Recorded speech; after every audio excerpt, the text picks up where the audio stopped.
श्रीमद्भागवत महापुराण दशम स्कंद पूर्वार्थ प्रथम अध्याय यह 1। भगवान के द्वारा पृथ्वी को आश्वासन, वसुदेव देवकी का विवाह और कंस के द्वारा देवकी के 6 पुत्रों की हत्या। राजा परीक्षित ने पूछा, भगवान, आपने चंद्रवंश और सूर्यवंश के विस्तार तथा दोनों वंशों के राजाओं का अत्यंत अद्भुत चरित्र वर्णन किया है। भगवान के परम प्रेमी मुनिव, आपने स्वभाव से ही धर्म प्रेमी यदुवंश का भी विशद वर्णन किया। अब कृपा करके उसी वंश में अपने अंश श्री बलराम जी के साथ अवतीर्ण हुए भगवान श्री कृष्ण का परम पवित्र चरित्र भी हमें सुनाइए। भगवान श्री कृष्ण समस्त प्राणियों के जीवनदाता एवं सर्वात्मा हैं। उन्होंने यदुवंश में अवतार लेकर जो लीलाएं की, उनका विस्तार से हम लोगों को श्रवण कराइए। जिनकी तृष्णा की प्यास सर्वदा के लिए बुझ चुकी है, वे जीवन मुक्त महापुरुष जिसका पूर्ण प्रेम से अतृप्त रहकर गान किया करते हैं, मुमुक्षुजनों के लिए जो भवरोग की रामबाण औषध है तथा विषयी लोगों के लिए भी उनके कान और मन को परम आह्लाद देने वाला है। भगवान श्री कृष्णचंद्र के ऐसे सुंदर, सुखद, रसीले गुणानुवाद से पशुघाती अथवा आत्मघाती मनुष्य के अतिरिक्त और ऐसा कौन है जो विमुख हो जाए, उससे प्रीति न करे। श्री कृष्ण तो मेरे कुलदेव ही हैं। जब कुरुक्षेत्र में महाभारत युद्ध हो रहा था और देवताओं को भी जीत लेने वाले भीष्म पितामह आदि अतिथियों से मेरे दादा पांडवों का युद्ध हो रहा था, उस समय कौरवों की सेना उनके लिए अपार समुद्र के समान थी, जिसमें भीष्म आदि वीर बड़े बड़े मच्छों को भी निगल जाने वाले तिमिंगिल मच्छों की भांति भय उत्पन्न कर रहे थे। परंतु मेरे स्वनामधन्य पितामह भगवान श्री कृष्ण के चरण कमलों की नौक का आश्रय लेकर उस समुद्र को अनायास ही पार कर गए, ठीक वैसे ही जैसे कोई मार्ग में चलता हुआ स्वभाव से ही बछड़े के खुर का गड्ढा पार कर जाए। महाराज, मेरा यह शरीर जो आपके सामने है तथा जो कौरव और पांडव दोनों ही वंशों का एकमात्र सहारा था, अश्वत्थामा के ब्रह्मास्त्र से जल चुका था। उस समय मेरी माता जब भगवान की शरण में गईं, तब उन्होंने हाथ में चक्र लेकर मेरी माता के गर्भ में प्रवेश किया और मेरी रक्षा की। एक वे समस्त शरीरधारियों के भीतर आत्मा रूप से रहकर अमृतत्व का दान कर रहे हैं और बाहर काल रूप से रहकर मृत्यु का दो मनुष्य के रूप में प्रतीत होना, यह तो उनकी एक लीला है। आप उन्हीं के ऐश्वर्य और माधुर्य से परिपूर्ण लीलाओं का वर्णन कीजिए। भगवान, आपने अभी बतलाया था कि बलराम जी रोहिणी के पुत्र थे। इसके बाद देवकी के पुत्रों में भी आपने उनकी गणना की। दूसरा शरीर धारण किए बिना दो माताओं का पुत्र होना कैसे संभव है? असुरों को मुक्ति देने वाले और भक्तों को प्रेम वितरण करने वाले भगवान श्री कृष्ण अपने वात्सल्य स्नेह से भरे हुए पिता का घर छोड़कर ब्रज में क्यों चले गए? यदुवंश शिरोमणि भक्त वत्सल प्रभु ने नंद आदि गोप बंधुओं के साथ कहां कहां निवास किया? ब्रह्मा और शंकर का भी शासन करने वाले प्रभु ने ब्रज में तथा मधुपुरी में रहकर कौन कौन सी लीलाएं की? और महाराज, उन्होंने अपनी मां के भाई मामा कंस को अपने हाथों क्यों मार डाला? वह मामा होने के कारण उनके द्वारा मारे जाने योग्य तो नहीं था। मनुष्याकार सच्चिदानंदमय विग्रह प्रकट करके द्वारकापुरी में यदुवंशियों के साथ उन्होंने कितने वर्षों तक निवास किया? और उन सर्वशक्तिमान प्रभु की पत्नियां कितनी थीं? मुने, मैंने श्री कृष्ण की जितनी लीलाएं पूछी हैं और जो नहीं पूछी हैं, वे सब आप मुझे विस्तार से सुनाइए, क्योंकि आप सब कुछ जानते हैं और मैं बड़ी श्रद्धा के साथ उन्हें सुनना चाहता हूँ। भगवान, अन्न की तो बात ही क्या, मैंने जल का भी परित्याग कर दिया है। फिर भी वह असह्य भूख प्यास मुझे तनिक भी नहीं सता रही है, क्योंकि मैं आपके मुखकमल से जरती हुई भगवान की सुधामयी लीला कथा का पान कर रहा हूँ। सूत जी कहते हैं, शौनक जी, भगवान के प्रेमियों में अग्रगण्य एवं सर्वज्ञ श्री सुखदेव जी महाराज ने परीक्षित का ऐसा समीचीन प्रश्न सुनकर उनका अभिनंदन किया और भगवान श्री कृष्ण की उन लीलाओं का वर्णन प्रारंभ किया, जो समस्त कलिमलों को सदा के लिए धो डालती है।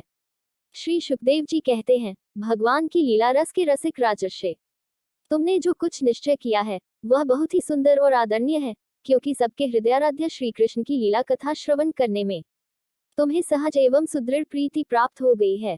भगवान श्री कृष्ण की कथा के संबंध में प्रश्न करने से ही वक्ता, प्रश्नकर्ता और श्रोता तीनों ही पवित्र हो जाते हैं, जैसे गंगा जी का जल या भगवान शालिग्राम का चरणामृत सभी को पवित्र कर देता है। परीक्षित, उस समय लाखों दैत्यों के दल ने घमंडी राजाओं का रूप धारण कर अपने भारी भार से पृथ्वी को आक्रांत कर रखा था। उससे त्राण पाने के लिए वह ब्रह्मा जी की शरण में गई। पृथ्वी ने उस समय गौ का रूप धारण कर रखा था। उसके नेत्रों से आंसू बह बहकर मुंह पर आ रहे थे। उसका मन तो खिन्न था ही, शरीर भी बहुत कृश हो गया था। वह बड़े करुण स्वर से रभा रही थी। ब्रह्मा जी के पास जाकर उसने उन्हें अपनी पूरी कष्ट कहानी सुनाई। ब्रह्मा जी ने बड़ी सहानुभूति के साथ उसकी दत्त गाथा सुनी। उसके बाद वे भगवान शंकर, स्वर्ग के अन्य प्रमुख देवता तथा गौ के रूप में आई हुई पृथ्वी को अपने साथ लेकर क्षीर सागर के तट पर गए। भगवान देवताओं के भी आराध्य देव हैं। वे अपने भक्तों की समस्त अभिलाषाएं पूर्ण करते हैं और उनके समस्त क्लेशों को नष्ट कर देते हैं। वे ही जगत के एकमात्र स्वामी हैं। क्षीर सागर के तट पर पहुंचकर ब्रह्मा आदि देवताओं ने पुरुष सूक्त के द्वारा परम पुरुष सर्वांतर्यामी प्रभु की स्तुति की। स्तुति करते करते ब्रह्मा जी समाधिस्थ हो गए। उन्होंने समाधि अवस्था में आकाशवाणी सुनी। इसके बाद जगत के निर्माणकर्ता ब्रह्मा जी ने देवताओं से कहा, देवताओं, मैंने भगवान की वाणी सुनी है, तुम लोग भी उसे मेरे द्वारा अभी सुन लो और फिर वैसा ही करो। उसके पालन में विलंब नहीं होना चाहिए। भगवान को पृथ्वी के कष्ट का पहले से ही पता है। वे ईश्वरों के भी ईश्वर हैं। अतः अपनी कालशक्ति के द्वारा पृथ्वी का भार हरण करते हुए वे जब तक पृथ्वी पर लीला करें, तब तक तुम लोग भी अपने अपने अंशों के साथ यदुकुल में जन्म लेकर उनकी लीला में सहयोग दो। वसुदेव जी के घर स्वयं पुरुषोत्तम भगवान प्रकट होंगे। उनकी और उनकी प्रियतमा की सेवा के लिए देवांगनाएं जन्म ग्रहण करें। स्वयं प्रकाश भगवान शेष भी, जो भगवान की कला होने कारण अनंत हैं और जिनके सहस्र मुख हैं, भगवान के प्रिय कार्य करने के लिए उनसे पहले ही उनके बड़े भाई के रूप में अवतार ग्रहण करेंगे। भगवान की वह ऐश्वर्यशालिनी योगमाया भी, जिसने सारे जगत को मोहित कर रखा है, उनकी आज्ञा से उनकी लीला के कार्य संपन्न करने के लिए अंश रूप से अवतार ग्रहण करेगी। श्री सुखदेव जी कहते हैं, परीक्षित, प्रजापतियों के स्वामी भगवान ब्रह्मा जी ने देवताओं को इस प्रकार आज्ञा दी और पृथ्वी को समझा बुझाकर धार से बंधाया। इसके बाद वे अपने परम धाम को चले गए। प्राचीन काल में यदुवंशी राजा थे सूरसेन। वे मथुरापुरी में रहकर माथुर मंडल और शूरसेन मंडल का राज्य शासन करते थे। उसी समय से मथुरा ही समस्त यदुवंशी नरपतियों की राजधानी हो गई थी। भगवान श्रीहरि सर्वदा यहाँ विराजमान रहते हैं। एक बार मथुरा में शूर के पुत्र वसुदेव जी विवाह करके अपनी नवविवाहिता पत्नी देवकी के साथ घर जाने के लिए रथ पर सवार हुए। उग्रसेन का लड़का था कंस। उसने अपनी चचेरी बहन देवकी को प्रसन्न करने के लिए उसके रथ के घोड़ों की रास पकड़ ली। वह स्वयं ही रथ हाँकने लगा, यद्यपि उसके साथ सैकड़ों सोने के बने हुए रथ चल रहे थे। देवकी के पिता थे देवक। अपनी पुत्री पर उनका बड़ा प्रेम था। कन्या को विदा करते समय उन्होंने उसे सोने के हारों से अलंकृत 400 हाथी, 15,000 घोड़े, 1800 रथ तथा सुंदर सुंदर दासियां दहेज में दी। विदाई के समय वर वधू के मंगल के लिए एक ही साथ शंख, तुरही, मृदंग और दुंदुभियां बजने लगी। मार्ग में जिस समय घोड़ों की रास पकड़कर कंस रथ हाँक रहा था, उस समय आकाशवाणी ने उसे संबोधन करके कहा, अरे मूर्ख, जिसको तू रथ में बैठाकर लिए जा रहा है, उसकी 8वें गर्भ की संतान तुझे मार डालेगी। कंस बड़ा पापी था। उसकी दुष्टता की सीमा नहीं थी। वह भोजवंश का कलंक ही था। आकाशवाणी सुनते ही उसने तलवार खींच ली और अपनी बहन की चोटी पकड़कर उसे मारने के लिए तैयार हो गया। वह अत्यंत क्रूर तो था ही, पाप कर्म करते करते निर्लज भी हो गया था। उसका यह काम देखकर महात्मा वसुदेव जी उसको शांत करते हुए बोले। वसुदेव जी ने कहा, राजकुमार, आप भोजवंश के होनहार वंशधर तथा अपने कुल की कीर्ति बढ़ाने वाले हैं। बड़े बड़े शूरवीर आपके गुणों की सराहना करते हैं।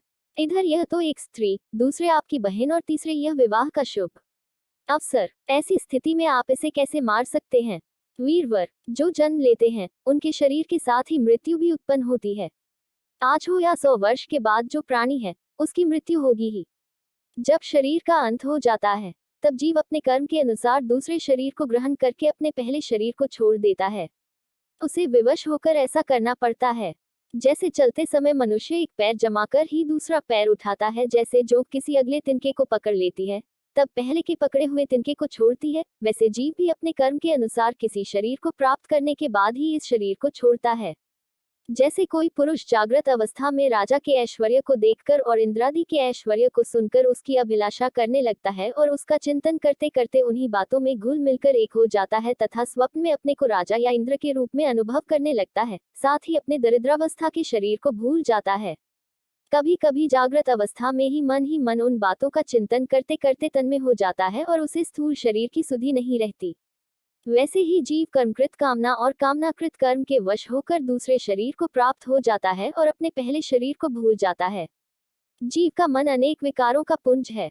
देहांत के समय वह अनेक जन्मों के संचित और प्रारब्ध कर्मों की वासनाओं के अधीन होकर माया के द्वारा रचे हुए अनेक 5 भौतिक शरीरों में से जिस किसी शरीर के चिंतन में तल्लीन हो जाता है और मान बैठता है कि यह मैं हूँ, उसे वही शरीर ग्रहण करके जन्म लेना पड़ता है।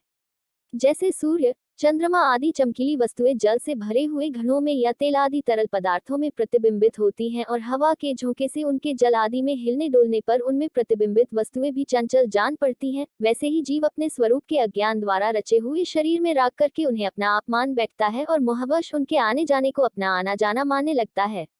इसलिए जो अपना कल्याण चाहता है उसे किसी से द्रोह नहीं करना चाहिए, क्योंकि जीव कर्म के अधीन हो गया है और जो किसी से भी द्रोह करेगा उसको इस जीवन में शत्रु से और जीवन के बाद परलोक से भयभीत होना ही पड़ेगा। कंस, यह आपकी छोटी बहन अभी बच्ची और बहुत दीन है। यह तो आपकी कन्या के समान है। इस पर अभी अभी इसका विवाह हुआ है। विवाह के मंगल चिन्ह भी इसके शरीर से नहीं उतरे हैं। ऐसी दशा में आप जैसे दीनवत्सल पुरुष को इस बेचारी का वध करना उचित नहीं है। श्री सुखदेव जी कहते हैं, परीक्षित, इस प्रकार वसुदेव जी ने प्रशंसा आदि सामनीति और भय आदि भेद नीति से कंस को बहुत समझाया, परंतु वह क्रूर तो राक्षसों का अनुयायी हो रहा था, इसलिए उसने अपने घोर संकल्प को नहीं छोड़ा। वसुदेव जी ने कंस का विकट हठ देखकर यह विचार किया कि किसी प्रकार यह समय तो टाल ही देना चाहिए। तब वे इस निश्चय पर पहुंचे, बुद्धिमान पुरुष को जहां तक उसकी बुद्धि और बल साथ दे मृत्यु को टालने का प्रयत्न करना चाहिए। प्रयत्न करने पर भी वह न टल सके तो फिर प्रयत्न करने वाले का कोई दोष नहीं रहता। इसलिए इस मृत्यु रूप कंस को अपने पुत्र दे देने की प्रतिज्ञा करके मैं इस दीन देवकी को बचा लूं। यदि मेरे लड़के होंगे तब तक यह कंस स्वयं नहीं मर जाएगा, तब क्या होगा? संभव है उल्टा ही हो, मेरा लड़का ही इसे मार डाले, क्योंकि विधाता के विधान का पार पाना बहुत कठिन है। मृत्यु सामने आकर भी टल जाती है और टली हुई भी लौट आती है। जिस समय वन में आग लगती है उस समय कौन सी लकड़ी जले और कौन सी न जले, दूर की जल जाए और पास की बची रहे, इन सब बातों में अदृष्ट के सिवा और कोई कारण नहीं होता। वैसे ही किस प्राणी का कौन सा शरीर बना रहेगा और किस हेतु से कौन सा शरीर नष्ट हो जाएगा, इस बात का पता लगा लेना बहुत ही कठिन है। अपनी बुद्धि के अनुसार ऐसा निश्चय करके वसुदेव जी ने बहुत सम्मान के साथ पापी कंस की बड़ी प्रशंसा की। परीक्षित, कंस बड़ा क्रूर और निर्लज था, अतः ऐसा करते समय वसुदेव जी के मन में बड़ी पीड़ा भी हो रही थी। फिर भी उन्होंने ऊपर से अपने मुख कमल को प्रफुल्लित करके हंसते हुए कहा। वसुदेव जी ने कहा, सौम्य, आपको देवकी से तो कोई भय है नहीं, जैसा कि आकाशवाणी ने कहा है। भय है पुत्रों से, सो इसके पुत्र मैं आपको लाकर सौंप दूंगा। श्री सुखदेव जी कहते हैं, परीक्षित, कंस जानता था कि वसुदेव जी के वचन झूठे नहीं होते और इन्होंने जो कुछ कहा है वह युक्तिसंगत भी है। इसलिए उसने अपनी बहन देवकी को मारने का विचार छोड़ दिया। इससे वसुदेव जी बहुत प्रसन्न हुए और उसकी प्रशंसा करके अपने घर चले आए। देवकी बड़ी सती साध्वी थी। सारे देवता उसके शरीर में निवास करते थे। समय आने पर देवकी के गर्भ से प्रतिवर्ष एक एक करके 8 पुत्र तथा एक कन्या उत्पन्न हुई। पहले पुत्र का नाम था कीर्तिमान। वसुदेव जी ने उसे लाकर कंस को दे दिया। ऐसा करते समय उन्हें कष्ट तो अवश्य हुआ, परंतु उससे भी बड़ा कष्ट उन्हें इस बात का था कि कहीं उनके वचन झूठे न हो जाएं। परीक्षित, सत्यसंध पुरुष बड़े से बड़ा कष्ट भी सह लेते हैं। ज्ञानियों को किसी बात की अपेक्षा नहीं होती। नीच पुरुष बुरे से बुरे काम भी कर सकते हैं और जो जितेंद्रिय हैं, जिन्होंने भगवान को हृदय में धारण कर रखा है, वे सब कुछ त्याग सकते हैं। जब कंस ने देखा कि वसुदेव जी का अपने पुत्रों के जीवन और मृत्यु में समान भाव है एवं वे सत्य में पूर्ण निष्ठावान भी हैं, तब वह प्रसन्न हुआ और उनसे हंसकर बोला, वसुदेव जी, आप इस नन्हे से सुकुमार बालक को ले जाइए।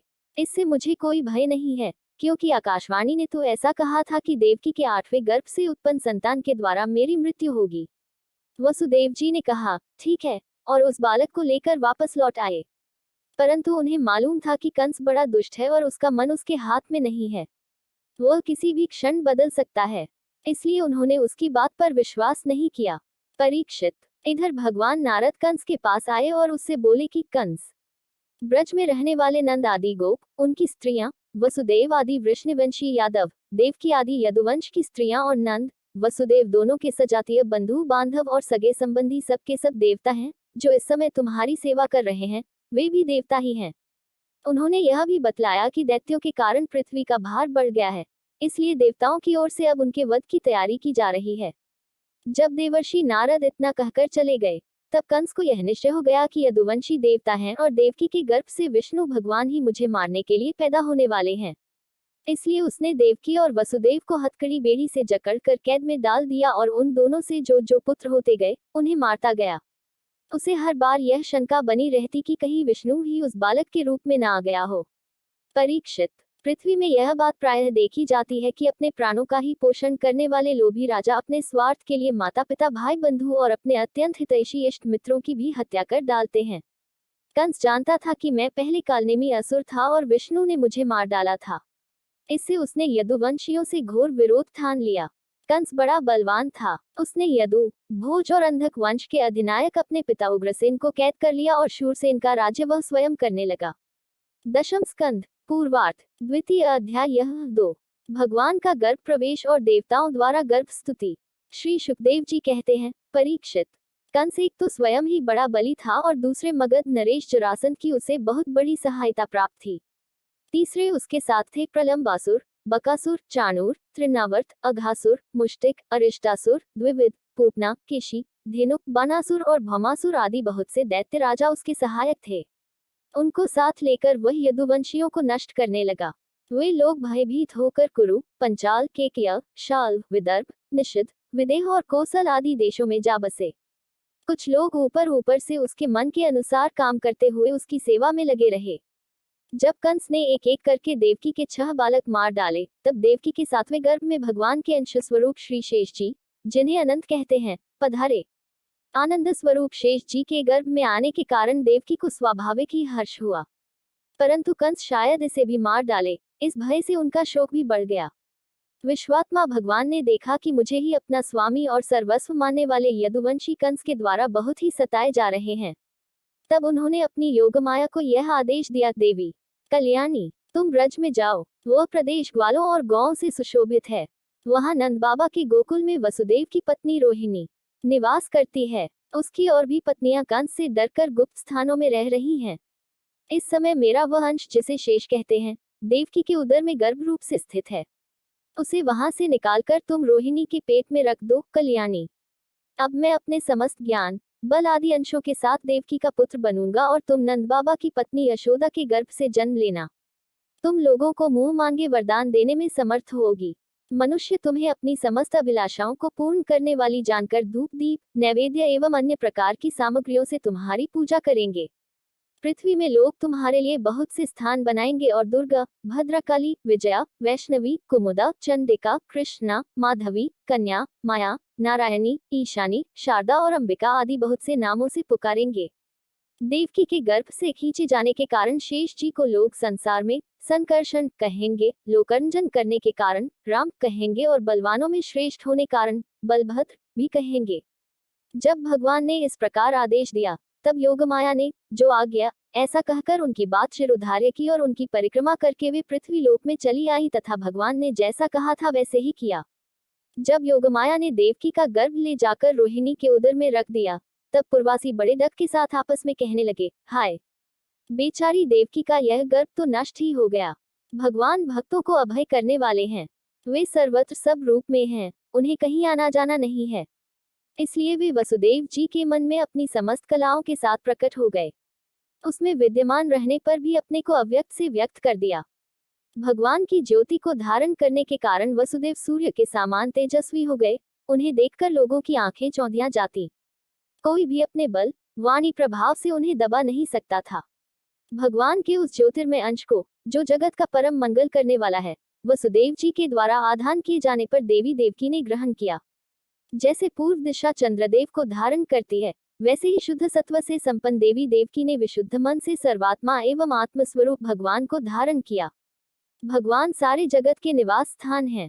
देवकी उनका भी निवास स्थान बन गई। परंतु घड़े आदि के भीतर बंद किए हुए दीपक का और अपनी विद्या दूसरे को न देने वाले ज्ञानखल की श्रेष्ठ विद्या का प्रकाश जैसे चारों ओर नहीं फैलता, वैसे ही कंस के कारागार में बंद देवकी की भी उतनी शोभा नहीं हुई। देवकी के गर्भ में भगवान विराजमान हो गए थे।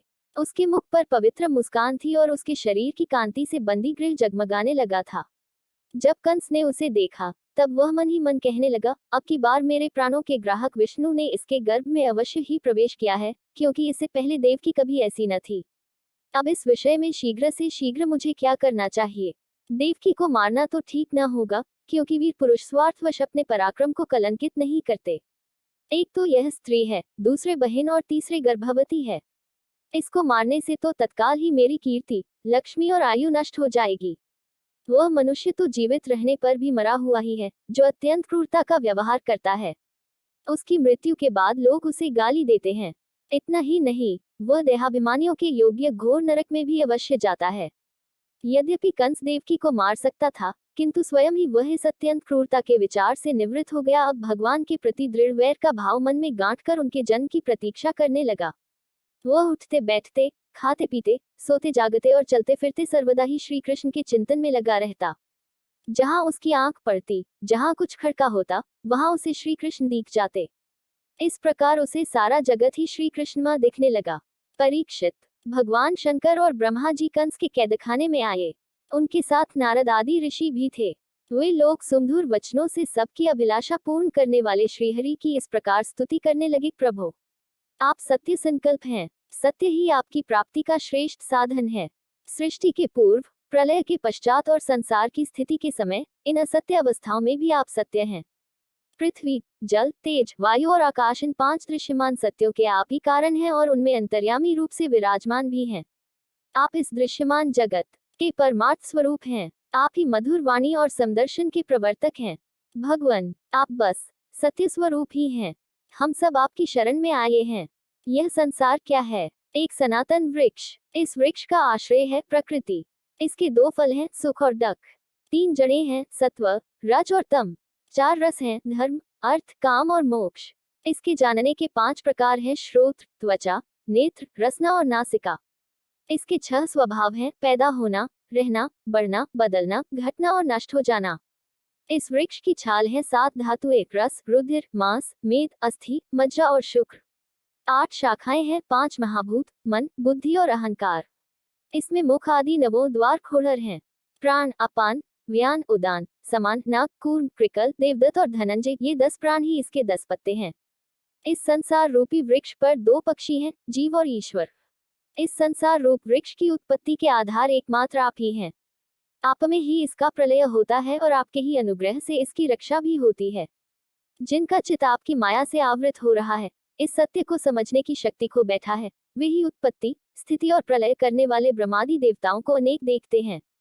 तत्वज्ञानी पुरुष तो सबके रूप में केवल आपका ही दर्शन करते हैं। आप ज्ञान स्वरूप आत्मा हैं। चराचर जगत के कल्याण के लिए ही अनेकों रूप धारण करते हैं। आपके वे रूप विशुद्ध अप्राकृत सत्व में होते हैं और संत पुरुषों को बहुत सुख देते हैं। साथ ही दुष्टों को उनकी दुष्टता का दंड भी देते हैं। उनके लिए अमंगलमय भी होते हैं। कमल के समान कोमल अनुग्रह भरे नेत्रों वाले प्रभु, कुछ बिरले लोग ही आपके समस्त पदार्थों और प्राणियों के आश्रय स्वरूप रूप में पूर्ण एकाग्रता से अपना चित्त लगा पाते हैं और आपके चरण कमल रूपी जहाज का आश्रय लेकर इस संसार सागर को बछड़े के खुर के गड्ढे के समान अनायास ही पार कर जाते हैं। क्यों न हो, अब तक के संतों ने इसी जहाज से संसार सागर को पार जो किया है।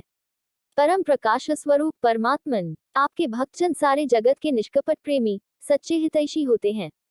वे स्वयं तो इस भयंकर और कष्ट से पार करने योग्य संसार सागर को पार कर ही जाते हैं, किंतु औरों के कल्याण के लिए भी वे यहाँ आपके चरण कमलों की नौक स्थापित कर जाते हैं। वास्तव में सत्पुरुषों पर आपकी महान कृपा है। उनके लिए आप अनुग्रह स्वरूप ही हैं। कमल नयन, जो लोग आपके चरण कमलों की शरण नहीं लेते तथा आपके प्रति भक्तिभाव से रहित होने के कारण जिनकी बुद्धि भी शुद्ध नहीं है, वे अपने को झूठ मूठ मुक्त मानते हैं। वास्तव में तो वे बद्ध ही हैं। वे यदि बड़ी तपस्या और साधना का कष्ट उठाकर किसी प्रकार ऊंचे से ऊंचे पद पर भी पहुंच जाएं, तो भी वहां से नीचे गिर जाते हैं। परंतु भगवान, जो आपके अपने निज जन हैं, जिन्होंने आपके चरणों में अपनी सच्ची प्रीति जोड़ रखी है, वे कभी उन ज्ञानाभिमानियों की भांति अपने साधन मार्ग से गिरते नहीं। प्रभु, वे बड़े बड़े विघ्न डालने वालों की सेना के सरदारों के सर पर पैर रखकर निर्भय विचरते हैं। कोई भी विघ्न उनके मार्ग में रुकावट नहीं डाल सकते, क्योंकि उनके रक्षक आप जो हैं। आप संसार की स्थिति के लिए समस्त देहधारियों को परम कल्याण प्रदान करने वाला विशुद्ध सत्व में सच्चिदानंदमय परम दिव्य मंगल विग्रह प्रकट करते हैं। उस रूप के प्रकट होने से ही आपके भक्त वेद, कर्मकांड, अष्टांग योग, तपस्या और समाधि के द्वारा आपकी आराधना करेंगे। प्रभु, आप सबके विधाता हैं। यदि आपका यह विशुद्ध सत्व में निज स्वरूप न हो, तो अज्ञान और उसके द्वारा होने वाले भेदभाव को नष्ट करने वाला अप्रोक्ष ज्ञान ही किसी को न हो। जगत में दिखने वाले तीनों गुण आपके हैं और आपके द्वारा ही प्रकाशित होते हैं, यह सत्य है। परंतु इन गुणों की प्रकाशक वृत्तियों से आपके स्वरूप का केवल अनुमान ही होता है, वास्तविक स्वरूप का साक्षात्कार नहीं होता। भगवान, मन और वेद वाणी के द्वारा केवल आपके स्वरूप का अनुमान मात्र होता है, क्योंकि आप उनके द्वारा दृश्य नहीं, उनके साक्षी हैं। इसलिए आपके गुण, जन्म और कर्म आदि के द्वारा आपके नाम और रूप का निरूपण नहीं किया जा सकता। फिर भी प्रभु, आपके भक्तजन उपासना आदि क्रियायुगों के द्वारा आपका साक्षात्कार तो करते ही हैं।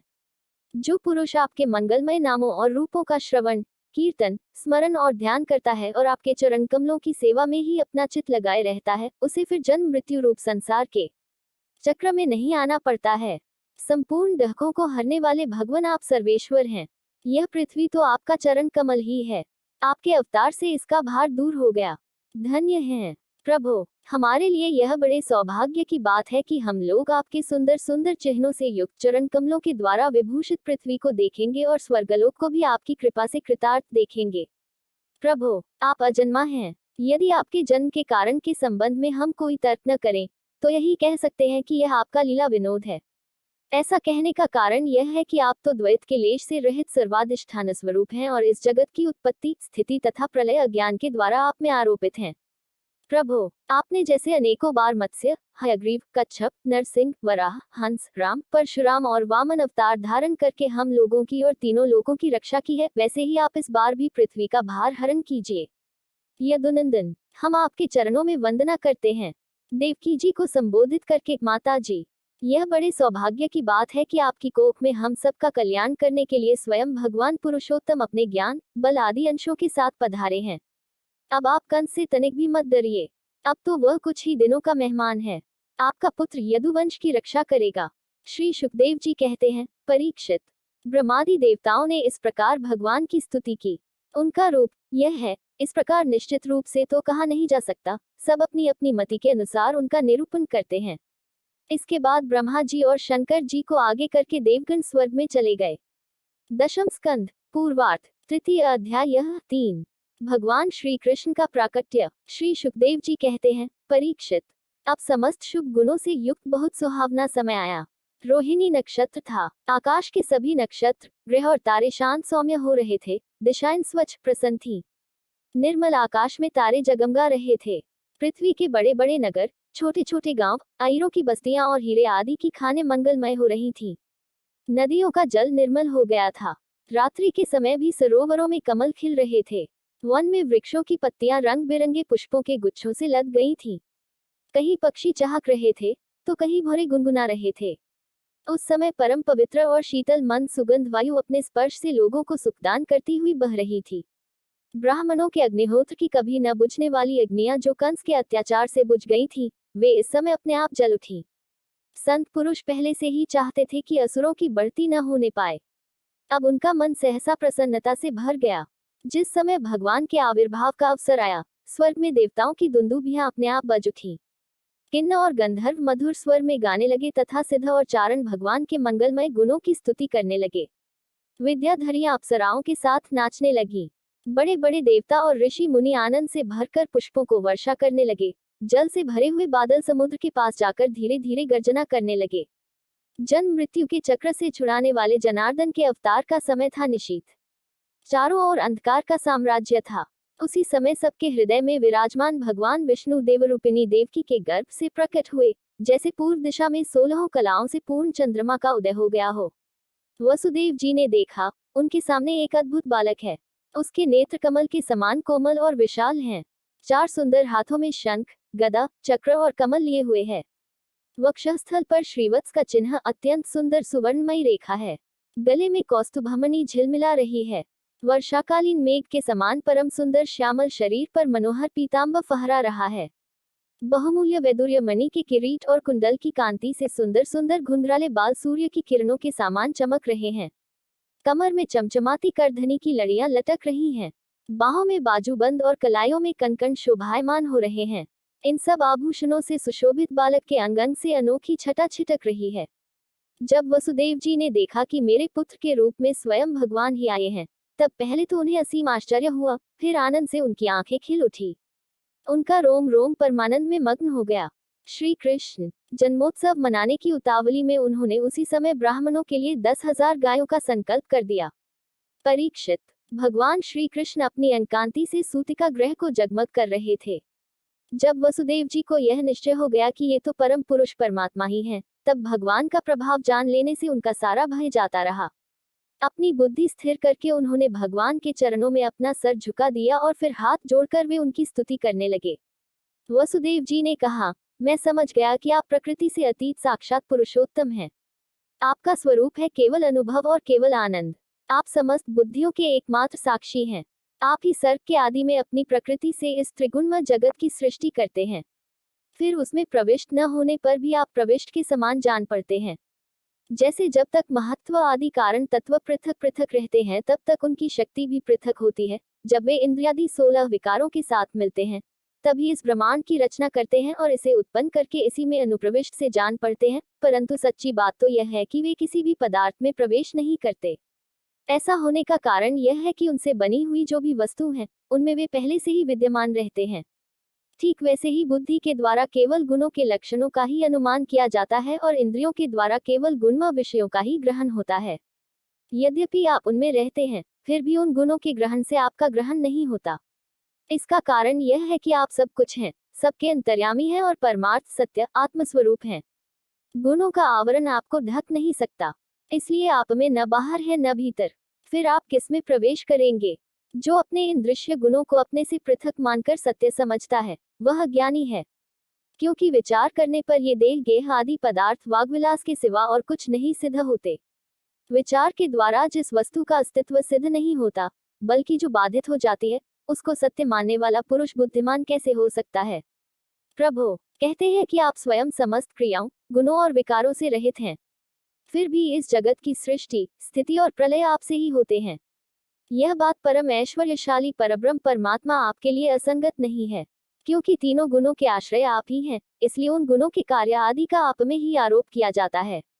आप ही तीनों लोकों की रक्षा करने के लिए अपनी माया से सत्तव में शुक्लवर्ण धारण करते हैं, उत्पत्ति के लिए रजह प्रधान रक्तवर्णी और प्रलय के समय तमोगुण प्रधान कृष्णवर्ण स्वीकार करते हैं। प्रभु आप सर्वशक्तिमान और सबके स्वामी हैं। इस संसार की रक्षा के लिए ही आपने मेरे घर अवतार लिया है।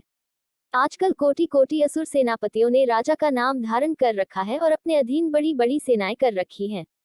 आप उन सब का संहार करेंगे। देवताओं के भी आराध्य देव प्रभु, यह कंस बड़ा दुष्ट है। इसे जब मालूम हुआ कि आपका अवतार हमारे घर होने वाला है तब उसने आपके भय से आपके भाइयों को मार डाला।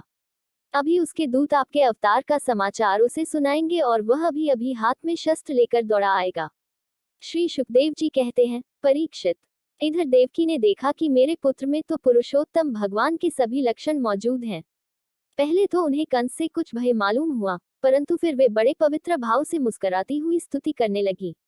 माता देवकी ने कहा, प्रभु वेदों ने आपके जिस रूप को अव्यक्त और सबका कारण बतलाया है, जो ब्रह्म ज्योति स्वरूप, समस्त गुणों से रहित और विकारहीन है, जिसे विशेषण रहित, अनिर्वचनीय, निष्क्रिय एवं केवल विशुद्ध सत्ता के रूप में कहा गया है, वही बुद्धि आदि के प्रकाशक विष्णु आप स्वयं हैं। जिस समय ब्रह्मा की पूरी आयु, दो परार्थ समाप्त हो जाते हैं, काल शक्ति के प्रभाव से सारे लोक नष्ट हो जाते हैं, पंच महाभूत अहंकार में, अहंकार महत्तत्व में और महत्तत्व प्रकृति में लीन हो जाता है, उस समय एकमात्र आप ही शेष रह जाते हैं। इसी से आपका एक नाम शेष भी है। प्रकृति के एकमात्र सहायक प्रभु, निमेष से लेकर वर्ष पर्यंत अनेक विभागों में विभक्त जो काल है, जिसकी चेष्टा से यह संपूर्ण विश्व सचेष्ट हो रहा है और जिसकी कोई सीमा नहीं है, वह आपकी लीला मात्र है। आप सर्वशक्तिमान और परम कल्याण के आश्रय हैं। मैं आपकी शरण लेती हूँ। प्रभु यह जीव मृत्युग्रस्त हो रहा है। यह मृत्यु रूप कराल व्याल से भयभीत होकर संपूर्ण लोक लोकांतरों में भटकता रहा है, परंतु इसे कभी कहीं भी ऐसा स्थान न मिल सका जहाँ यह निर्भय होकर रहे। आज बड़े भाग्य से इसे आपके चरणारविंदों की शरण मिल गई, अतः अब यह स्वस्थ होकर सुख की नींद सो रहा है। औरों की बात ही क्या, स्वयं मृत्यु भी इससे भयभीत होकर भाग गई है।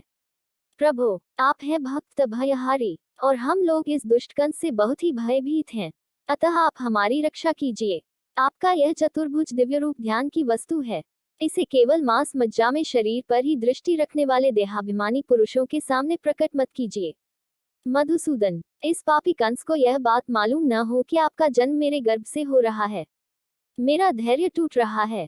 आपके लिए मैं कंस से बहुत डर रही हूँ। विश्वात्मन आपका यह रूप अलौकिक है।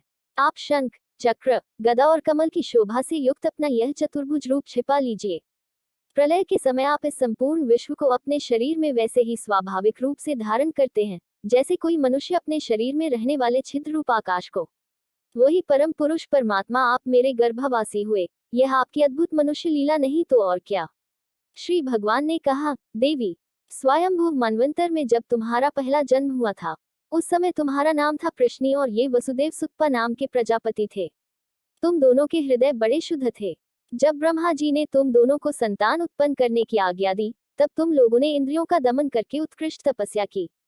तुम दोनों ने वर्षा, वायु, घाम, शीत, उष्ण आदि काल के विभिन्न गुणों को सहन किया और प्राणायाम के द्वारा अपने मन के मैल धो डाले। तुम दोनों कभी सूखे पत्ते खा लेते और कभी हवा पीकर ही रह जाते। तुम्हारा चित्त बड़ा शांत था। इस प्रकार तुम लोगों ने मुझसे अभीष्ट वस्तु प्राप्त करने की इच्छा से मेरी आराधना की। मुझ में चित्त लगाकर ऐसा परम दुष्कर और घोर तप करते करते देवताओं के 12,000 वर्ष बीत गए। पुण्यमयी देवी, उस समय मैं तुम दोनों पर प्रसन्न हुआ, क्योंकि तुम दोनों ने तपस्या, श्रद्धा और प्रेममयी भक्ति से अपने हृदय में नित्य निरंतर मेरी भावना की थी। उस समय तुम दोनों की अभिलाषा पूर्ण करने के लिए वर देने वालों का राजा मैं इसी रूप से तुम्हारे सामने प्रकट हुआ। जब मैंने कहा कि तुम्हारी जो इच्छा हो मुझसे मांग लो, तब तुम दोनों ने मेरे जैसा पुत्र मांगा। उस समय तक विषय भोगों से तुम लोगों का कोई संबंध नहीं हुआ था। तुम्हारे कोई संतान भी न थी। इसलिए मेरी माया से मोहित होकर तुम दोनों ने मुझसे मोक्ष नहीं मांगा। तुम्हें मेरे जैसा पुत्र होने का वर प्राप्त हो गया और मैं वहां से चला गया। अब सफल मनोरथ होकर तुम लोग विषयों का भोग करने लगे। मैंने देखा कि संसार में शील स्वभाव, उदारता तथा अन्य गुणों में मेरे जैसा दूसरा कोई नहीं है। इसलिए मैं ही तुम दोनों का पुत्र हुआ और उस समय मैं कृष्णगर्भ के नाम से विख्यात हुआ। फिर दूसरे जन्म में तुम हुई अदिति और वसुदेव हुए कश्यप। उस समय भी मैं तुम्हारा पुत्र हुआ। मेरा नाम था उपेंद्र। शरीर छोटा होने के कारण लोग मुझे वामन भी कहते थे। सती देव की, तुम्हारे इस तीसरे जन्म में भी मैं उसी रूप से फिर तुम्हारा पुत्र हुआ हूँ। मेरी वाणी सर्वदा सत्य होती है। मैंने तुम्हें अपना यह रूप इसलिए दिखला दिया है कि तुम्हें मेरे पूर्व अवतारों का स्मरण हो जाए। यदि मैं ऐसा नहीं करता तो केवल मनुष्य शरीर से मेरे अवतार की पहचान नहीं हो पाती। तुम दोनों मेरे प्रति पुत्र भाव तथा निरंतर ब्रह्म भाव रखना। इस प्रकार वात्सल्य, स्नेह और चिंतन के द्वारा तुम्हें मेरे परम पद की प्राप्ति होगी। श्री सुखदेव जी कहते हैं, भगवान इतना कहकर चुप हो गए। अब उन्होंने अपनी योग माया से पिता माता के देखते देखते तुरंत एक साधारण शिशु का रूप धारण कर लिया।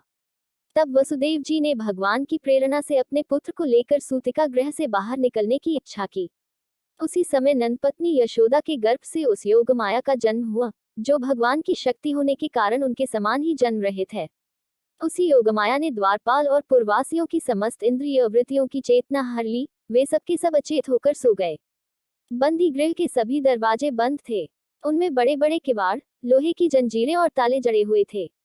उनके बाहर जाना बड़ा ही कठिन था, परंतु वसुदेव जी भगवान श्री कृष्ण को गोद में लेकर ज्यों ही उनके निकट पहुंचे, त्यों ही वे सब दरवाजे आप से आप खुल गए। ठीक वैसे ही जैसे सूर्योदय होते ही अंधकार दूर हो जाता है। उस समय बादल धीरे धीरे गरज कर जल की फुहारें छोड़ रहे थे। इसलिए शेषजी अपने फनों से जल को रोकते हुए भगवान के पीछे पीछे चलने लगे। उन दिनों बार बार वर्षा होती रहती थी, इससे यमुना जी बहुत बढ़ गई थी। उनका प्रवाह गहरा और तेज हो गया था। तरल तरंगों के कारण जल पर फेन ही फेन हो रहा था। सैकड़ों भयानक भंवर पड़ रहे थे। जैसे सीतापति भगवान श्री राम जी को समुद्र ने मार्ग दे दिया था, वैसे ही यमुना जी ने भगवान को मार्ग दे दिया। वसुदेव जी ने नंद बाबा के गोकुल में जाकर देखा कि सबके सब गोप नींद में अचेत पड़े हुए हैं। उन्होंने अपने पुत्र को यशोदा जी की शैया पर सुला दिया और उनकी नवजात कन्या लेकर वे बंदी गृह में लौट आए। जेल में पहुंचकर वसुदेव जी ने उस कन्या को देवकी की शैया पर सुला दिया और अपने पैरों में बेड़ियां डाल ली तथा पहले की तरह वे बंदी गृह में बंद हो गए। उधर नंदपत्नी यशोदा जी को इतना तो मालूम हुआ कि कोई संतान हुई है, परंतु वे यह न जान सकी कि पुत्र है या पुत्री, क्योंकि एक तो उन्हें बड़ा परिश्रम हुआ था और दूसरे योगमाया ने उन्हें अचेत कर दिया था।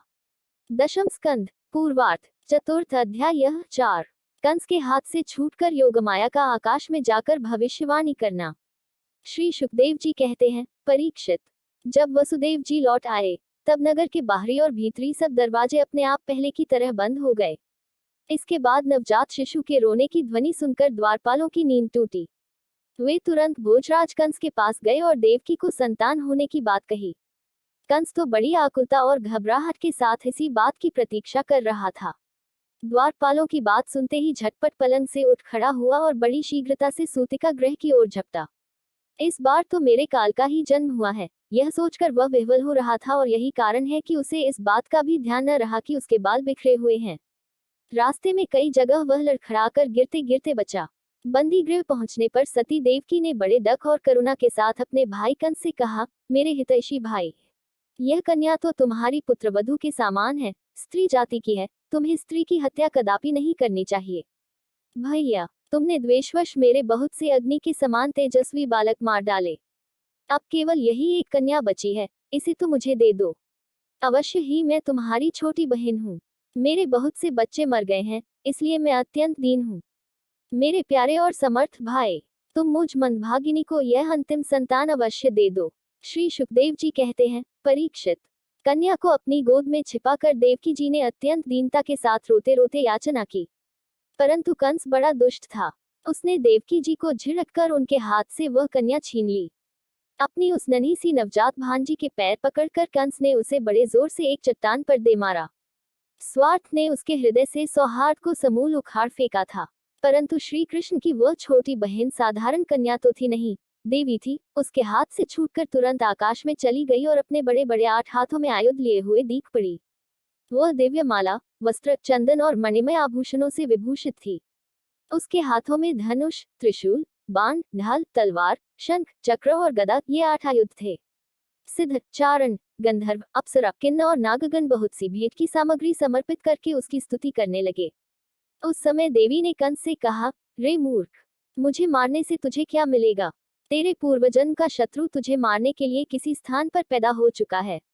अब तू व्यर्थ निर्दोष बालकों की हत्या न किया कर। कंस से इस प्रकार कहकर भगवती योगमाया वहां से अंतर्धान हो गई और पृथ्वी के अनेक स्थानों में विभिन्न नामों से प्रसिद्ध हुई। देवी की यह बात सुनकर कंस को असीम आश्चर्य हुआ। उसने उसी समय देवकी और वसुदेव को कैद से छोड़ दिया और बड़ी नम्रता से उनसे कहा, मेरी प्यारी बहन और बहनोई जी, हाय हाय, मैं बड़ा पापी हूँ। राक्षस जैसे अपने ही बच्चों को मार डालता है, वैसे ही मैंने तुम्हारे बहुत से लड़के मार डाले। इस बात का मुझे बड़ा खेद है। मैं इतना दुष्ट हूँ कि करुणा का तो मुझ में लेश भी नहीं है। मैंने अपने भाई बंधु और हितैषियों तक का त्याग कर दिया। पता नहीं अब मुझे किस नरक में जाना पड़ेगा। वास्तव में तो मैं ब्रह्मघाती के समान जीवित होने पर भी मुर्दा ही हूँ। केवल मनुष्य ही झूठ नहीं बोलते, विधाता भी झूठ बोलते हैं। उन्हीं पर विश्वास करके मैंने अपनी बहन के बच्चे मार डाले। ओह, मैं कितना पापी हूँ। तुम दोनों महात्मा हो, अपने पुत्रों के लिए शोक मत करो। उन्हें तो कर्म का ही फल मिला है। सभी प्राणी प्रारब्ध के अधीन हैं। इसी से वे सदा सर्वदा एक साथ नहीं रह सकते। जैसे मिट्टी के बने हुए पदार्थ बनते और बिगड़ते रहते हैं, परंतु मिट्टी में कोई अदल बदल नहीं होती, वैसे ही शरीर का तो बनना बिगड़ना होता ही रहता है, परंतु आत्मा पर इसका कोई प्रभाव नहीं पड़ता। जो लोग तत्व को नहीं जानते, वे इस अनात्मा शरीर को ही आत्मा मान बैठते हैं। यही उल्टी बुद्धि अथवा अज्ञान है। इसी के कारण जन्म और मृत्यु होते हैं और जब तक यह अज्ञान नहीं मिटता, तब तक दक्ष सुखरूप संसार से छुटकारा नहीं मिलता।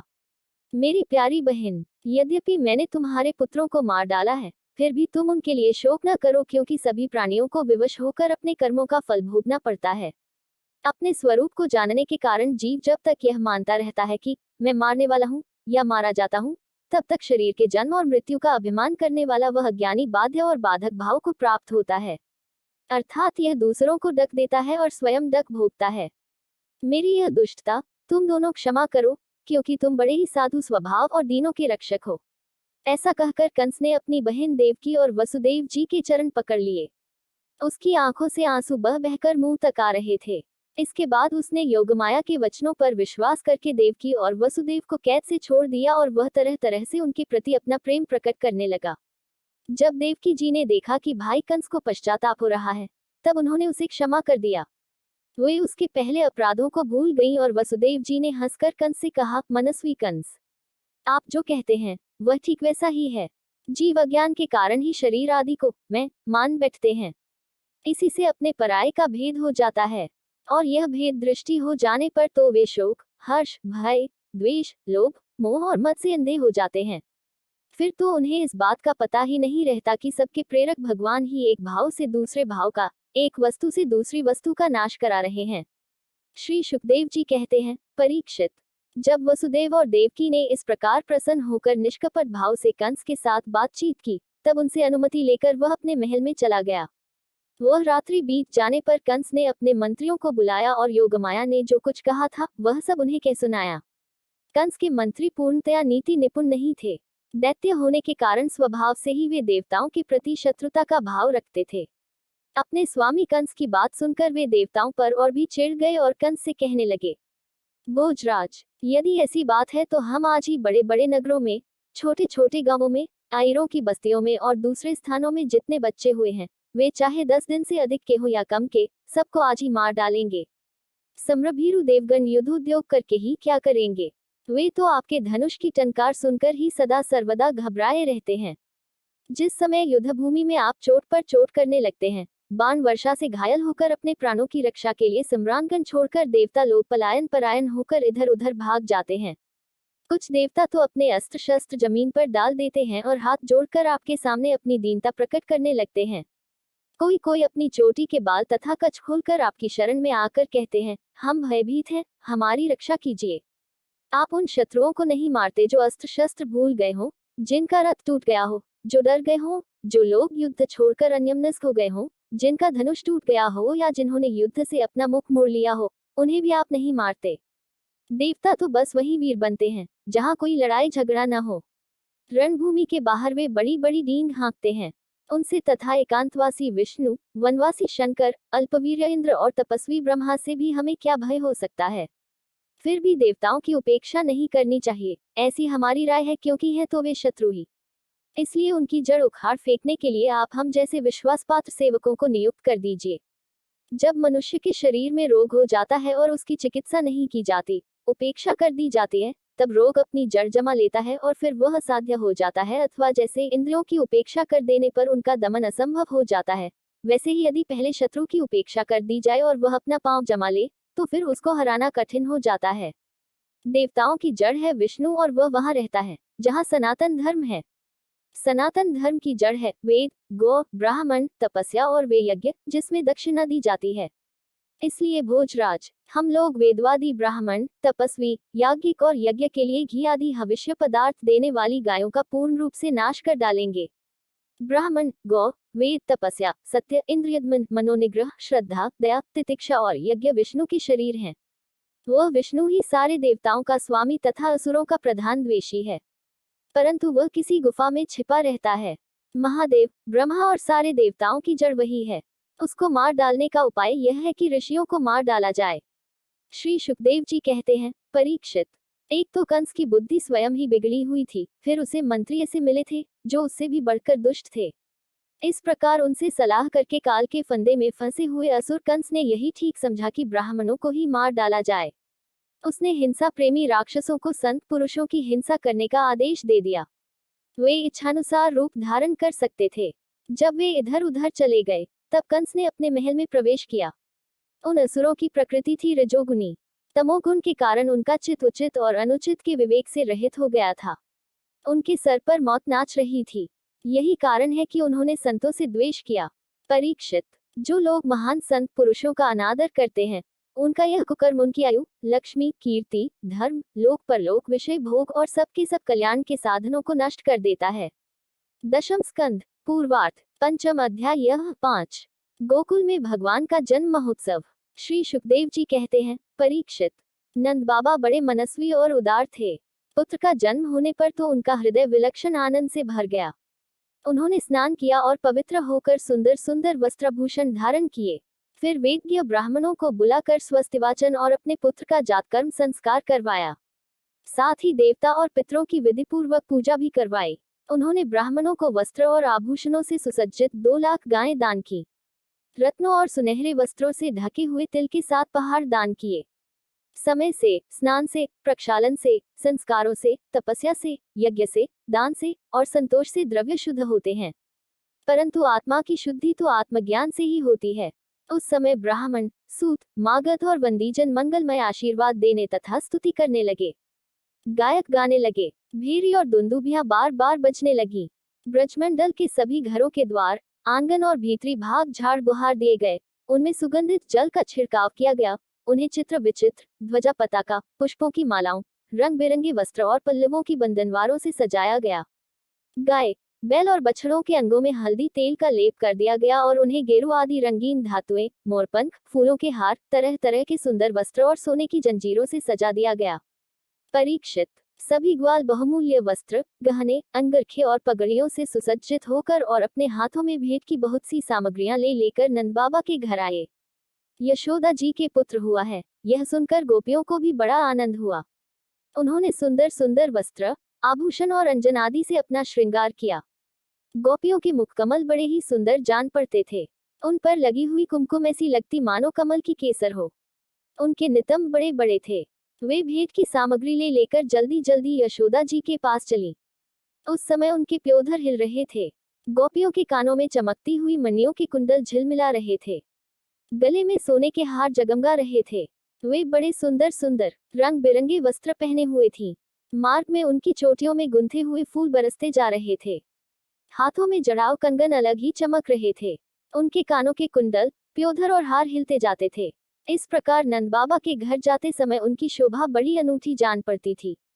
नंद बाबा के घर जाकर वे नवजात शिशु को आशीर्वाद देती, यह चिरजीवी हो भगवन, इसकी रक्षा करो, और लोगों पर हल्दी तेल से मिला हुआ पानी छिड़क देती तथा ऊंचे स्वर से मंगलगान करती थी। भगवान श्री कृष्ण समस्त जगत के एकमात्र स्वामी हैं। उनके ऐश्वर्य, माधुर्य, वात्सल्य सभी अनंत हैं। वे जब नंद बाबा के ब्रज में प्रकट हुए, उस समय उनके जन्म का महान उत्सव मनाया गया। उनमें बड़े बड़े विचित्र और मंगलमय बाजे बजाए जाने लगे। आनंद से मतवाले होकर गोपगण एक दूसरे पर दही, दूध, घी और पानी उड़ेलने लगे। एक दूसरे के मुंह पर मक्खन मलने लगे और मक्खन फेंक फेंक कर आनंदोत्सव मनाने लगे। नंद बाबा स्वभाव से ही परम उदार और मनस्वी थे। उन्होंने गोपों को बहुत से वस्त्र, आभूषण और गायें दी। सूत मागध वंदीजन नृत्य, वाद्य आदि विद्याओं से अपना जीवन निर्वाह करने वालों तथा दूसरे गुणीजनों को भी नंद बाबा ने प्रसन्नतापूर्वक उनकी मुंह मांगी वस्तुएं देकर उनका यथोचित सत्कार किया। यह सब करने में उनका उद्देश्य यही था कि इन कर्मों से भगवान विष्णु प्रसन्न हो और मेरे इस नवजात शिशु का मंगल हो। नंद बाबा के अभिनंदन करने पर परम सौभाग्यवती रोहिणी जी दिव्य वस्त्र, माला और गले के भांति भांति के गहनों से सुसज्जित होकर गृहस्वामिनियों की भांति आने जाने वाली स्त्रियों का सत्कार करती हुई विचर रही थी। परीक्षित, उसी दिन से नंद बाबा के ब्रज में सब प्रकार की रिद्धि सिद्धियां अटखेलियां करने लगी और भगवान श्री कृष्ण के निवास तथा अपने स्वाभाविक गुणों के कारण वह लक्ष्मी जी का क्रीड़ास्थल बन गया। परीक्षित, कुछ दिनों के बाद नंद बाबा ने गोकुल की रक्षा का भार दूसरे गोपों को सौंप दिया और वे स्वयं कंस का वार्षिक कर चुकाने के लिए मथुरा चले गए। जब वसुदेव जी को यह मालूम हुआ कि हमारे भाई नंद जी मथुरा आए हैं और राजा कंस को उसका कर भी दे चुके हैं, तब वे जहां नंद बाबा ठहरे हुए थे, वहां गए। वसुदेव जी को देखते ही नंद जी सहसा उठकर खड़े हो गए, मानो मृतक शरीर में प्राण आ गया हो। उन्होंने बड़े प्रेम से अपने प्रियतम वसुदेव जी को दोनों हाथों से पकड़कर हृदय से लगा लिया। नंद बाबा उस समय प्रेम से विह्वल हो रहे थे। परीक्षित, नंद बाबा ने वसुदेव जी का बड़ा स्वागत सत्कार किया। वे आदरपूर्वक आराम से बैठ गए। उस समय उनका चित अपने पुत्र में लग रहा था। वे नंद बाबा से कुशल मंगल पूछकर कहने लगे। वसुदेव जी ने कहा, भाई, तुम्हारी अवस्था ढल चली थी और अब तक तुम्हें कोई संतान नहीं हुई थी। यहाँ तक कि अब तुम्हें संतान की कोई आशा भी न थी। यह बड़े सौभाग्य की बात है कि अब तुम्हें संतान प्राप्त हो गई। यह भी बड़े आनंद का विषय है कि आज हम लोगों का मिलना हो गया। अपने प्रेमियों का मिलना भी बड़ा दुर्लभ है। इस संसार का चक्र ही ऐसा है। इसे तो एक प्रकार का पुनर्जन्म ही समझना चाहिए। जैसे नदी के प्रबल प्रवाह में बहते हुए बेड़े और तिनके सदा एक साथ नहीं रह सकते, वैसे ही सगे संबंधी और प्रेमियों का भी एक स्थान पर रहना संभव नहीं है, यद्यपि वह सबको प्रिय लगता है, क्योंकि सबके प्रारब्ध कर्म अलग अलग होते हैं। आजकल तुम जिस महावन में अपने भाई बंधु और स्वजनों के साथ रहते हो, उसमें जल, घास और लता पत्रादि तो भरे पूरे हैं न। वह वन पशुओं के लिए अनुकूल और सब प्रकार के रोगों से बचा है। भाई, मेरा लड़का अपनी माँ रोहिणी के साथ तुम्हारे ब्रज में रहता है। उसका लालन पालन तुम और यशोदा करते हो, इसलिए वह तो तुम्ही को अपने पिता माता मानता होगा। वह अच्छी तरह है न। मनुष्य के लिए वे ही धर्म, अर्थ और काम शास्त्र विहित हैं, जिनसे उसके स्वजनों को सुख मिले। जिनसे केवल अपने को ही सुख मिलता है, किंतु अपने स्वजनों को डक मिलता है। वे धर्म, अर्थ और काम हितकारी नहीं हैं। नंद बाबा ने कहा, भाई वसुदेव, कंस ने देवकी के गर्भ से उत्पन्न तुम्हारे कई पुत्र मार डाले। अंत में एक सबसे छोटी कन्या बच रही थी, वह भी स्वर्ग से धार गई। इसमें संदेह नहीं कि प्राणियों का सुख दुख भाग्य पर ही अवलंबित है। भाग्य ही प्राणी का एकमात्र आश्रय है। जो जान लेता है कि जीवन के सुख दुख का कारण भाग्य ही है, वह उनके प्राप्त होने पर मोहित नहीं होता। वसुदेव जी ने कहा, भाई, तुमने राजा कंस को उसका सालाना कर चुका दिया। हम दोनों मिल भी चुके। अब तुम्हें यहाँ अधिक दिन नहीं ठहरना चाहिए, क्योंकि आजकल गोकुल में बड़े बड़े उत्पात हो रहे हैं। श्री सुखदेव जी कहते हैं, परीक्षित, जब वसुदेव जी ने इस प्रकार कहा, तब नंद आदि गोपों ने उनसे अनुमति लेकर बैलों से जुते हुए छकड़ों पर सवार होकर गोकुल की यात्रा की।